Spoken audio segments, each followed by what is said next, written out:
안녕하세요. 오늘 저희가 아주 흥미로운 설교 한 편을 좀 깊이 들여다볼까 합니다. 네, 구약 성경 스가랴 6장을 중심으로 회복을 위해 세우신 지도자가 누구인가 이걸 다루는 내용인데요. 아마 성경 속 인물이나 사건들이 이게 어떻게 더 큰 그림이랑 연결되지? 하고 궁금하셨던 분들 계실 거예요. 오늘 그 궁금증을 좀 풀어드릴 수 있을 것 같습니다. 이 설교가 바로 그런 연결고리들, 특히 구약의 어떤 예언이나 인물들이 어떻게 장차 오실 메시아를 가리키고 있는지 상당히 설득력 있게 풀어내고 있어요. 설교 제목부터가 지도자들, 복수가 아니라 단수, 지도자라는 점, 이것부터가 좀 의미심장하죠. 오늘 우리의 목표는 이 설교가 파헤치는 핵심, 그러니까 하나님께서 계획하신 진정한 회복, 그리고 그것을 이끌 리더십의 본질이 과연 무엇인지 함께 발견하는 데 있습니다. 자, 한번 시작해 볼까요? 그럼 먼저 이 설교의 배경이 되는 스가랴 6장 이야기부터 좀 시작해 보죠. 스가랴 선지자가 본 여러 환상들 가운데 이제 마지막 환상, 그리고 거기에 대한 어떤 보충 설명이 나오는 부분이죠. 네, 맞습니다. 설교는 특히 스가랴 6장 9절 이하의 내용에 주목하는데요. 그 전에 나왔던 환상 속 인물들을 다시 좀 불러옵니다. 기억하실지 모르겠는데 그 이전 환상에서 두 감람나무가 나왔었잖아요. 아, 네네, 있었죠. 보통 이 두 나무는 당시에 이스라엘 재건을 이끌던 두 기동, 그러니까 대제사장 여호수아 그리고 총독 스룹바벨, 이 둘을 상징한다고 해석을 하죠. 그렇죠. 종교 지도자, 정치 지도자. 회복을 위해서는 뭐 둘 다 필요해 보이니까요. 네, 뭐 성전도 다시 세워야 하고 공동체도 다시 일으켜야 하니까요. 영적인 리더십, 현실적인 통치력 다 중요했겠죠. 그런데 바로 여기서 스가랴 6장 11절이 딱 질문을 던지는 거예요. 이게 이 설교의 아주 중요한 출발점인데 은과 금을 받아서 면류관을 만들어 대제사장 여호사닥의 아들 여호수아의 머리에 씌우고 이렇게 기록되어 있단 말이죠. 아니 면류관은 왕의 상징인데 왜 정치 지도자인 수룹바벨이 아니라 제사장인 여호수아한테 이걸 씌우라고 했을까요? 이게 좀 이상하잖아요. 네, 그렇죠. 왜 왕관을 제사장에게? 이 어긋남 속에 설교가 발견한 아주 중요한 실마리가 숨어 있습니다. 바로 이 지점에서 설교는 성경 전체를 하나의 큰 그림으로 읽어내는 방식, 그러니까 모형론적 해석이라는 렌즈를 가져옵니다. 이게 뭐냐면 구약의 인물이나 사건, 제도들이 그냥 과거 기록으로 끝나는 게 아니라 미래에 나타날 더 완전하고 궁극적인 실체를 미리 보여주는 뭐랄까 일종의 예고편 같은 역할을 한다는 관점이죠. 아, 예고편이요? 그림자 같은 거군요. 네, 맞아요. 그림자. 그리고 이 관점에서 설교는 놀랍게도 다윗 왕에게로 시선을 돌립니다. 다윗 왕이요? 물론 위대한 왕인데 제사장에게 왕관 씌우는 문제랑 다윗 왕이 어떤 관련이 있는 거죠? 다윗은 왕이었지 제사장은 아니었잖아요. 바로 그 지점이 이 설교가 파고드는 핵심입니다. 다윗을 그냥 전쟁 영웅이나 통치자로만 보는 게 아니라 그의 삶 속에 나타난 아주 이례적인 모습들, 즉 제사장적인 면모들을 찾아내는 거예요. 설교는 다윗이 왕의 역할과 제사장의 역할을 어떤 면에서는 겸비하고 있었다. 이걸 보여주는 성경적인 증거들을 몇 가지 제시합니다. 이게 우연이 아니라 하나님께서 다윗을 통해서 뭔가 특별한 걸 보여주고 계셨다는 거죠. 아, 그러고 보니 설교에서 언급된 그 구체적인 장면들이 좀 떠오르네요. 첫 번째가 다윗이 사울 피해서 막 도망 다닐 때 놉당의 제사장 아히멜렉에게 가서 율법상으로는 제사장만 먹을 수 있는 거룩한 빵, 그 진설병을 얻어먹었던 사건이요. 사무엘상 21장에 나오죠. 네, 맞습니다. 이게 율법을 어긴 거 아니냐 이렇게 볼 수도 있는데 설교에서는 성경 어디에서도 이 일로 다윗을 정죄하지 않고 나중에 예수님께서도 이 예를 두실 때 전혀 비난하지 않으셨다는 점, 이걸 강조하더라고요. 네. 그러니까 단순한 예외나 뭐 급박한 상황에서의 허용, 이걸 넘어서 다윗이 가진 어떤 독특한 지위를 암시하는 사건으로 보는 겁니다. 그리고 두 번째 사례는 더 극적이죠. 그 언약궤를 예루살렘 다윗성으로 옮겨올 때요. 사무엘하 6장이죠.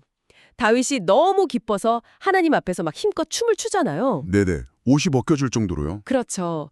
근데 그때 입었던 옷이 배 에봇, 즉 세마포 에봇이었다는 점에 설교는 주목합니다. 에봇은 원래 제사장이 입는 옷인데 특히 하나님 앞에서 거룩한 직무를 수행할 때 입는 상징적인 옷이었거든요. 아, 제사장 옷이군요. 네, 물론 대제사장의 그 화려하고 보석 박힌 에봇과는 좀 다르지만 왕인 다윗이 제사장적인 예복을 입고 예배를 이끌었다는 것 자체가 그의 역할이 단순한 왕이 이상이었다는 걸 보여준다는 거죠. 와, 그러네요. 그리고 세 번째 사례가 정말 강렬했던 것 같아요. 다윗이 말년에 인구조사를 하잖아요. 이게 약간 자기 군사력을 좀 과시하고 의지하려는 뭐랄까 교만한 마음에서 나온 행동이었고 그래서 하나님의 진노랑 재앙이 임하죠. 네. 그때 다윗이 깊이 회개하면서 아라우나 다른 데서는 오르난이라고도 하는데 그 타작마당을 사서 직접 제단을 쌓고 번제를 드립니다. 사무엘하 24장이죠. 바로 그 장면입니다. 여기서 설교가 주목하는 건 두 가지예요. 첫째, 제사장이 아닌 왕 다윗이 직접 번제를 집례했다는 점. 둘째, 그리고 하나님께서 그 제사를 받으셨다는 점입니다. 역대기 기자는 심지어 하늘에서 불이 내려와서 그 제물을 태웠다고 기록하고 있어요. 하나님께서 응답하신 거죠. 불이 내려왔다고요? 와... 네, 이게 과거에 사울 왕이 제사장 사무엘을 기다리지 못하고 조급하게 번제를 드렸다가 하나님께 버림받았던 사건이랑 너무나 대조적이라는 겁니다. 정말 그러네요. 겉보기엔 비슷한 행동 같은데 사울은 버림받고 다윗은 인정을 받다니. 이게 그냥 단순히 회개했기 때문일까요? 아니면 설교는 다윗에게 뭔가 더 근본적인 차이가 있었다고 보는 건가요? 설교는 이걸 다윗의 회개하는 마음을 받으신 것과 동시에 더 깊은 차원에서 하나님께서 다윗에게 부여하신 어떤 독특한 지위와 관련이 있다고 설명합니다. 그러니까 다윗이 인구조사를 통해 자기 군사력을 의지했던 잘못을 깨닫고 마치 기드온이 300명 용사로 미디안 대군을 물리쳤던 것처럼 진정한 힘과 승리는 사람 숫자에 있는 게 아니라 오직 하나님께 있다. 이걸 다시 고백하는 행위로 그 번제를 드렸기 때문이라는 해석이죠. 아, 회개의 진정성? 네, 그리고 하나님은 그 회개와 더불어 다윗의 특별한 자격을 인정하시면서 그 대사를 받으셨다는 겁니다. 그렇다면 그 특별한 자격이라는 게 구체적으로 뭘까요? 설교는 그걸 어떻게 설명하죠? 여기서 결정적인 구절로 시편 110편 4절이 등장합니다. 여호와는 맹세하고 변하지 아니하시리라 이르시기를 너는 멜기세덱의 서열을 따라 영원한 제사장이라 하셨도다. 이 시편은 다윗에 관한 시로 알려져 있거든요. 멜기세덱이요? 아, 창세기에 나오는 그 인물 말씀이시죠? 살렘 왕이면서 제사장이었던. 맞습니다. 멜기세덱. 창세기에 잠깐 등장하는데 살렘의 왕이면서 동시에 지극히 높으신 하나님의 제사장이었어요. 왕과 제사장 직분을 한 몸에 가졌던 아주 신비로운 인물이죠. 하나님께서 다윗을 향해서 너는 아론 계열이 아니라 멜기세덱의 서열을 따른 제사장이다 라고 선언하신 건 이건 다윗이 레위 지파 제사장들과는 다른 더 근원적이고 특별한 종류의 제사장적 권위를 지녔음을 공인하신 거라고 설교는 해석해요. 와, 그리고 왕이면서 동시에 제사장. 네, 왕이면서 동시에 제사장인 존재. 다윗의 번제를 다 드신 것은 바로 이 멜기세덱 기열의 제사장으로서 드린 예배를 인정하신 행위라는 거죠. 와, 그렇군요. 그럼 다윗 이야기가 그냥 단순한 영웅 이야기가 아니라 진짜 무슨 퍼즐 조각처럼 더 큰 그림의 일부였네요. 멜기세덱이라는 고대 인물과 연결되니까 의미가 훨씬 깊어지는데요. 자, 그럼 이 이해를 가지고 다시 스가랴 6장으로 돌아가 보죠. 대제사장 여호수아가 왕관을 쓰는 장면. 이게 이제 완전히 다르게 보이겠네요. 이건 그냥 여호수아 개인에게 주어진 영광, 그게 아니라는 뜻이군요. 정확합니다. 설교의 핵심 논지가 바로 그거예요. 멜기세덱, 다윗, 그리고 스가랴 환상 속에서 면류관을 쓰는 대제사장 여호수아. 이들은 모두 모형이고 예표라는 겁니다. 즉, 앞으로 오실 진정한 실체, 더 위대하고 완전한 한 분을 미리 보여주는 역할을 한다는 거죠. 그림자처럼요. 아, 그림자, 실체를 가리키는. 네. 스가랴 6장에서 왕의 역할, 스룹바벨이 상징과 제사장의 역할, 여호수아가 상징이 이상하게도 여호수아 한 사람에게 집중되는 모습, 즉 대제사장의 왕관을 쓰는 그 이미지는 장차 오실 한 분, 바로 왕이시면서 동시에 영원한 대제사장이 되실 그 궁극적인 지도자를 강력하게 예고하는 상징이라는 해석입니다. 아하. 설교가 제목을 회복을 위해 세우신 지도자, 단수로 정한 이유가 바로 여기에 있는 거죠. 두 명의 인간 지도자 너머에 그들을 통해 예표되고 약속된 단 한 분의 참된 지도자, 그분에게 우리의 시선을 딱 고정시키는 겁니다. 그렇다면 이 설교가 최종적으로 도달하는 결론은 정말 명확해지네요.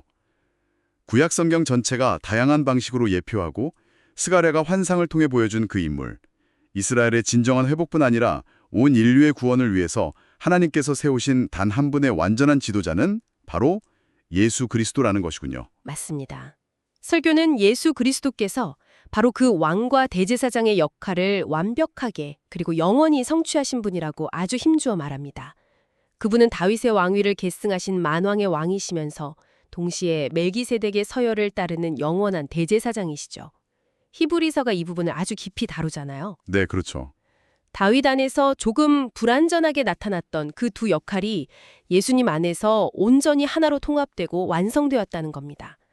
그분이야말로 우리를 죄와 죽음의 속박에서 건져내서 하나님의 영원한 나라로 인도하시는 유일한 목자요, 중보자이심을 설교는 강조하고 있습니다. 더 나아가서 설교는 성전의 개념까지 확장시키는데요.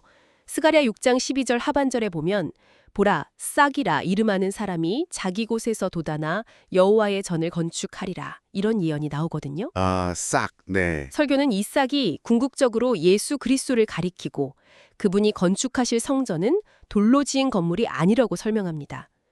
예수님은 자신의 십자가 죽음과 부활을 통해서 죄의 장벽을 허무시고 하나님과 인간 사이의 관계를 회복하심으로써 당신 자신이 참된 성전, 그러니까 하나님을 만나는 유일한 길이 되셨다는 거죠. 예수님 자신이 성전이 되셨다. 네. 그리고 이제 누구든지 그분을 믿음으로 말미암아 성령 안에서 하나님과 교제하며 살아가는 존재, 즉 우리 자신이 하나님께서 거하는 새로운 성전, 성령의 전이 된다는 놀라운 진리를 선포하는 겁니다. 와, 스가랴의 한 구절에서 시작해서 다윗, 멜기세덱을 거쳐서 예수 그리스도, 그리고 우리 자신에게까지 이어지는 이거 정말 거대한 이야기네요. 성경이 이렇게 다 연결되어 있다는 사실 자체가 참 놀랍습니다. 그렇다면 이 설교가 오늘 우리에게 던지는 메시지는 뭘까요? 그냥 흥미로운 성경 해석을 넘어서 여러분의 삶에는 어떤 울림을 줄 수 있을까요? 설교는 그 점을 아주 분명하게 짚어줍니다. 우리가 궁극적으로 신뢰하고 따라야 할 지도자는 이 땅의 어떤 정치 지도자나 종교 지도자가 아니라는 사실이죠. 아무리 위대해 보이는 인간 지도자라 할지라도 그들은 모두 연약하고 한계를 가집니다. 모세 같은 위대한 인물조차 가나안 땅에 들어가지 못했잖아요. 그렇죠. 설교는 우리를 참된 회복과 영원한 생명으로 인도하시는 유일한 길, 진리, 생명은 오직 예수 그리스도 한 번뿐임을 강력하게 선언합니다. 따라서 우리의 궁극적인 소망과 충상은 어떤 인간이나 조직이 아니라 오직 예수 그리스도와 그분의 말씀에 두어야 한다는 겁니다. 네. 오늘 우리는 스가랴 6장에 대한 한 설교를 깊이 탐구하면서 성경 전체를 관통하는 회복을 위한 참된 지도자의 그림을 한번 따라가 보았습니다. 핵심을 다시 정리하자면 이거죠. 세상의 리더들은 필요하지만 궁극적인 해답은 될 수 없다. 오직 왕이시며 동시에 대제사장이신 예수 그리스도만이 우리의 참된 목자고 유일한 구원의 길이다. 그리고 구약의 인물과 사건들은 모두 그분을 가리키는 이정표였다. 이런 통찰입니다. 또한 이 설교는 참된 예배가 무엇인지에 대해서도 아주 중요한 질문을 던졌습니다. 다윗이 회개하며 드린 제사에 하늘의 불로 응답하셨던 사건. 이건 상기시키면서 이게 바로 하나님께서 임재하시고 기쁘게 받으시는 예배의 한 모습이라고 제시했죠. 네, 인상 깊었어요. 반면에 스룹바벨과 여호수아가 재건한 제2성전 시대에는 그러한 하나님의 가시적인 불의 응답 기록이 없다는 점을 지적하면서 우리의 예배가 그냥 습관적인 종교 행위나 형식적인 의식 참여에 머물러서는 안 된다고 강조합니다. 참된 예배는 살아계신 하나님과의 인격적인 만남, 그분의 임재를 경험하는 것이어야 한다는 상당히 강력한 도전이죠. 바로 그 지점에서 오늘 우리의 탐구를 마무리하면서 함께 생각해 볼 질문을 던지고 싶습니다. 설교가 강조하듯이 예배의 본질이 하나님의 살아있는 임재를 경험하는 것이라면 다윗의 제단에 내렸던 그 불과 어쩌면 응답 없이 형식만 남을 수도 있는 우리 예배의 가능성을 비교하면서 말이죠. 여러분은 어떻게 일상의 신앙생활 속에서 혹은 개인적인 기도와 묵상 가운데서 익숙해진 종교적인 틀이나 의례를 넘어서 더욱 생생하고 깊이 있는 하나님의 임재를 갈망하고 또 경험하기 위해 노력할 수 있을까요? 오늘 나눈 이야기들이 그 길을 찾는데 작은 영감이 되기를 바랍니다.